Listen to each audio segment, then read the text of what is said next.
we've got some pretty bare shelves.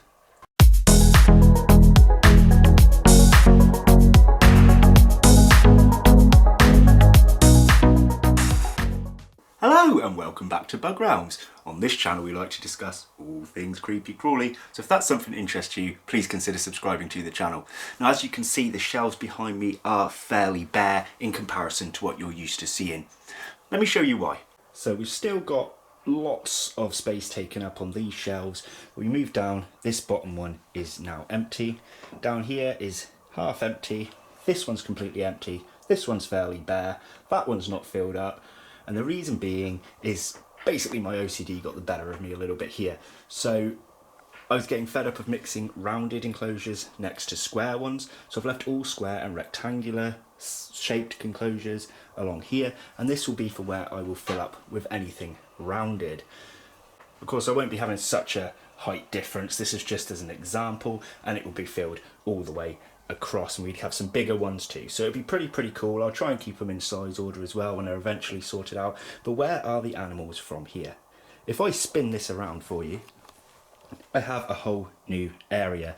So we have our Uricantha tank down here, we have our Pseudophasma lacini here, and our Hainiella dehani, and then up on here we have got our Pseudophasma fulvum.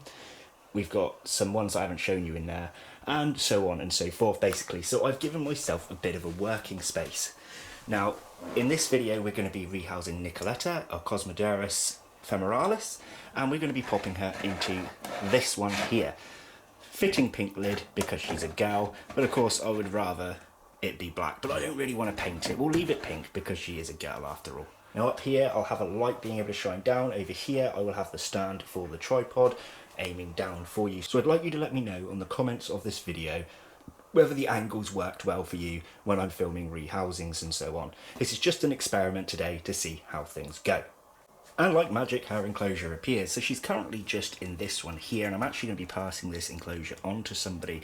Although they are pretty cool, they don't have the air holes in the sides, but I've never really had any deaths through enclosures like this. So she's actually sat around the back, so you won't be able to see her right now, but she's going to be moving from that size to this size. So there is a fair bit of difference for her. There's going to be a lot more platforms for her to crawl on. Now she's actually all right in here. She's okay for her size. She only uses about a quarter of this enclosure anyway. But as I said, I want to pass this on to somebody for a better project, and we're going to put her in a rounded one just to start filling our rounded space. So first of all, let's move her to the side and get this one designed how I want it.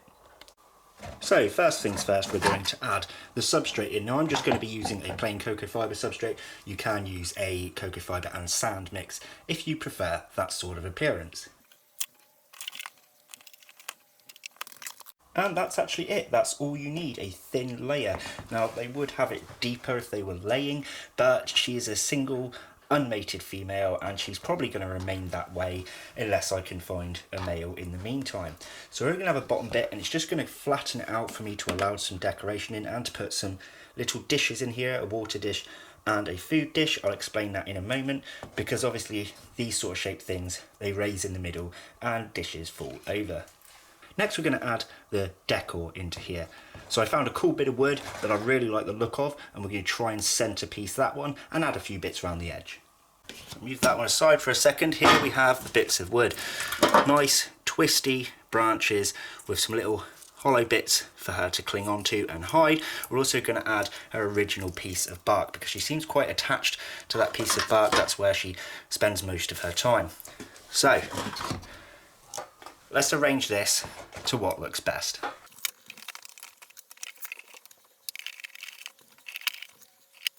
So this is it so far on a side angle view. Now I've tried to make a sort of almost barricaded, slightly sheltered area for her to hide within, should she choose to. And then we have the main bit of branches, almost a dead tree centerpiece. Now I'm going to mess around with a few other little bits of decor, see what I can come up with, and then we'll take a look at Nicoletta and pop her into the enclosure.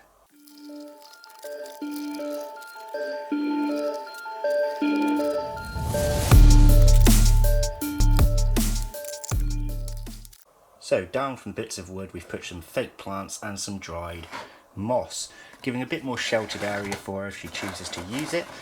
Now I've given her a slightly larger water dish, being summer. I'm going to see if I can fill that from here. Terrible aim. Typical man.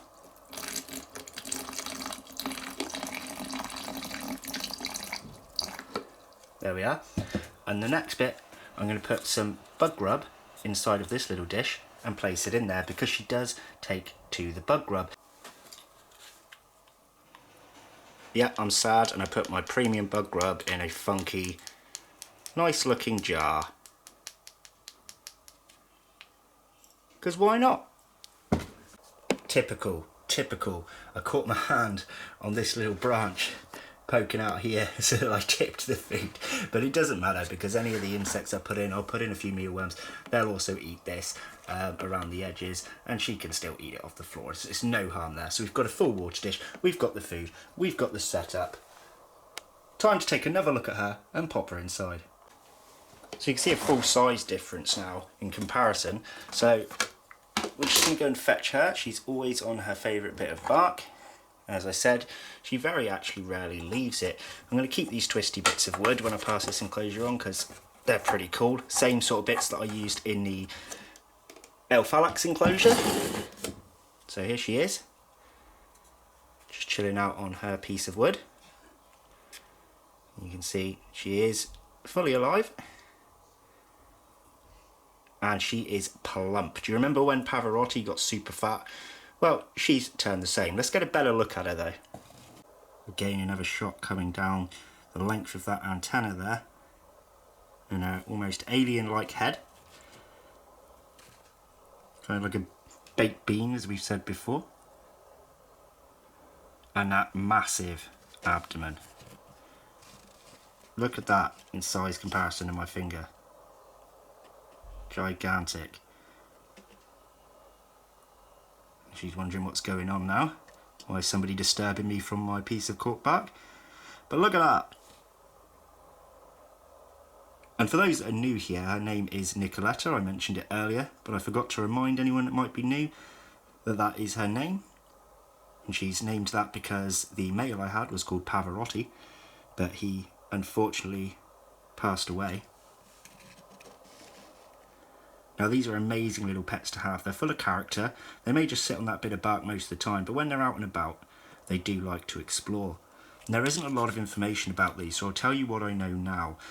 First of all, the diet. She will happily eat some live insects. She will take to dead insects. She will take to bug grub, and she will take to fruit and vegetables as well. So they will eat all kinds. She can be handled. They are known to have bitten people before, but I've never been bitten by her or Pavarotti.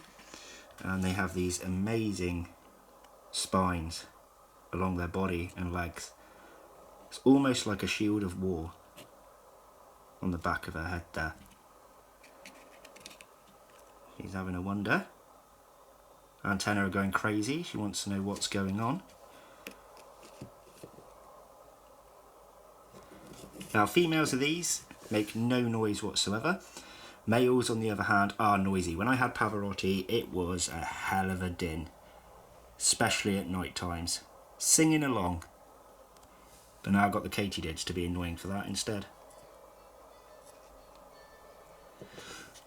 Right, she isn't in a very walkie-talkie kind of mood. I think she's actually just a bit annoyed. So we're just going to pop her in her home. But let's try and get a few more angles of her first.